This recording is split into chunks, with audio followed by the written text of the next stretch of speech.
जिस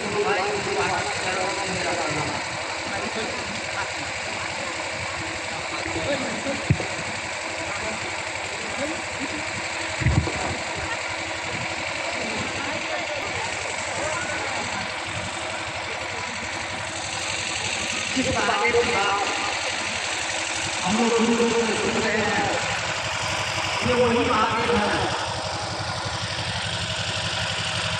जिनको हम अपने गांव घर एवं नजदीक के बाबा ज्योतिर्लिंग के माध्यम से बाबा बैद्यनाथ को जानते हैं,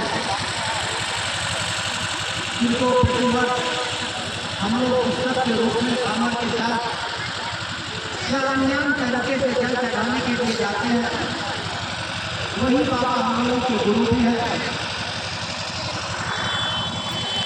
जो सदा से गुरुओं का कार्य करते आ रहे हैं, जिन्हें हम जगत गुरु महागुरु गुरुआदि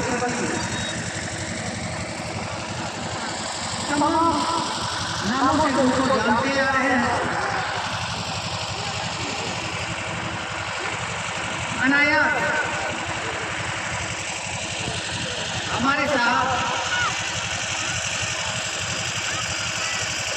पूरी खोज में जब निकले तो उन्होंने महादेव को गुरु मान थे, ईश्वर के रूप में, और वह ईश्वर महादेव के रूप में उन्होंने प्रकट हुए। जैसे ही उनके गुरु हुए उसके बाद उन्होंने अपनी अनुभूति को हम लोगों के बीच बांटने का काम करना प्रारंभ कर दिए। अर्थात जो हमारे पुस्तकों में, हमारे ग्रंथों में जगत गुरु के रूप में लिखा हुआ था, उन्होंने कहा कि वे शिव आज भी गुरु है, जो गुरु का काम कर रहे हैं, क्यों ना हम लोग उन्हें आजमाएं, उन्हें अपना गुरु बनाएं। जो जगत के गुरु है उन्हें अपना गुरु बनाएं।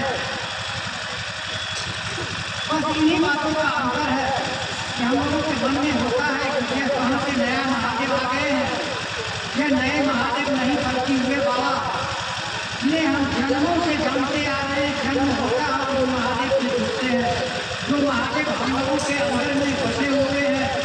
तो कहते हैं कि सत्य शिवा सत्य शिवा, जितने भी जीव है सबों में वही महादेव वास करते हैं। और हमने जो रमन कर रहे हैं, हमने जो बसे हुए हैं, जिनके बल पर आज हम अन्यान नामों से जाने जाते हैं, अन्यान जीवों के नाम से जाने जाते हैं, वही हम में रहने वाले हमारे गुरु हैं। हम जो अपने अंदर में बसाए हुए हैं, जो हमारे अंदर में आते और जाते हैं, इन सांसों के माध्यम से उन्हीं को प्रणाम करने के लिए भी कहते हैं। अर्थात प्रणाम शिवाय जी को। उन्हीं महादेव को गुरु रूप में वे अपनाने के लिए हम लोगों को कहते हैं कि हम लोग तो उन्हें जगत गुरु कह ही रहे हैं। जगत गुरु कहना छोड़कर उन्हें हम अपना गुरु कहना लगे कि हे शिव आप मेरे गुरु हैं, मैं आपका शिष्य हूँ, मुझे शिष्य पर दया कीजिए। जैसे जैसे हम यह कहने लगते हैं, उन गुरु से मेरा नाता होने लगता है। और जब उन्हें गुरु बनाए हैं तो उन्हें प्रणाम करना ही होगा। और गुरु को प्रणाम करने के लिए उन्होंने नमः शिवाय का मंत्र दिए, जो हम लोगों के बीच में पहले से ही चलते आ रहा है। और उन नमः शिवाय को जप भी रहे थे, और आज भी उन्हीं को जपने के लिए कहा जा रहा है। वो करवाला या सरस्वती जैसे हम करते हैं, अपने उन गुरु से जुड़ने लगते हैं। और इन्हीं को बातों को दूसरों को बताने के लिए कहे हैं कि जैसे हम बताते हैं, जान तो सब रहे हैं कि शिव जगत गुरु है, लेकिन उन जगत गुरु के हम शिष्य नहीं है, उनका शिष्य बना जाए।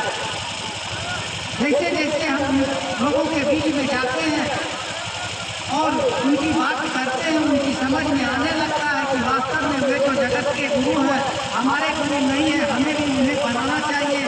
और हम उन्हें गुरु मान बैठते हैं। हम लोग देख रहे हैं कि उन बाबा का पूजा करते हैं या किन्हीं देवी देवताओं की पूजा करते हैं। जब हम पूजा करते हैं तो अपनी श्रद्धा और भक्ति उनके ऊपर में, उनके सामने में रखने का प्रयास करते हैं। आज हम लोगों के सामने में यहाँ एक बजरंगबली का मंदिर है।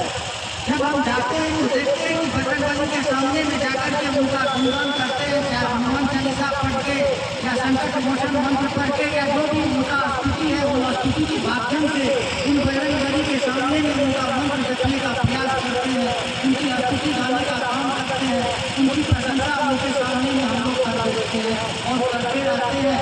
उनको प्रसन्न कर खुद प्रसन्न रहने का प्रयास करते हैं। ठीक उसी तरह से हम लोग देखते हैं कि जब बाबा के पास जाते हैं तो उन्हें ओम नमः शिवाय या कर्पूर गौरव करुणा अवतारम के मंत्र से उनको जपते हैं या जो भी उनकी और स्तुति है सारे मंत्रों से उनको प्रसन्न करने का प्रयास करते हैं। ठीक उसी तरह से वे जो हमारे बाबा हैं, वे हमारे गुरु हैं, जो हम लोगों के पास यह जानकारी पूर्वों से चलते आ रहा है कि वह जगत गुरु है। फर्क इतना है कि जब हम मंदिर में जाते हैं तो उनके सामने में उनकी बड़प्पन और उनकी प्रशंसा करते हैं, लेकिन जब हम गुरु की बात करते हैं तो हमारे गुरु हमारे सामने नहीं होते, बल्कि हमारे बीच में हमारे समाज के भाई बहन माता बहनें या जो भी हमारे रिश्ते के लोग होते हैं वे हमारे सामने में होते हैं और उनके बीच में हम अपनी गुरु की बात रखते हैं। जैसे ही हम अपनी गुरु की बात रखते हैं, देर सवेर हमारे मन में यह आने लगता है कि वास्तव में गुरु भाइयों के तरफ से जो संवाद आ रहा है, साहब हरिंद्रानंद जी ने जो इन गुरु भाइयों के माध्यम से हम लोगों के बीच में आकर के अपने उन जगत गुरु को अपना गुरु बनाने की बात कहते हैं, वास्तव में सही है। क्यों ना हम इन्हें मान बैठे, हमें मानना चाहिए और देर सवेर हम मानते हैं। निवेदन उन भाइयों से उबाना से जो कोई कम से कम इस प्रांगण में हो और उन जगत गुरु को अभी तक अपना गुरु बनाने का प्रयास नहीं किए हैं, वे अपने नामों की घोषणा करवाते हुए अपने उन जगत गुरु को अपना गुरु कहने का प्रयास करें। इन्हीं वाणी के साथ अभी इस क्षण साहब दीदी के चरणों में विराम देते हुए उपस्थित सभी गुरु भाई गुरुबाना के चरणों में मेरा प्रणाम।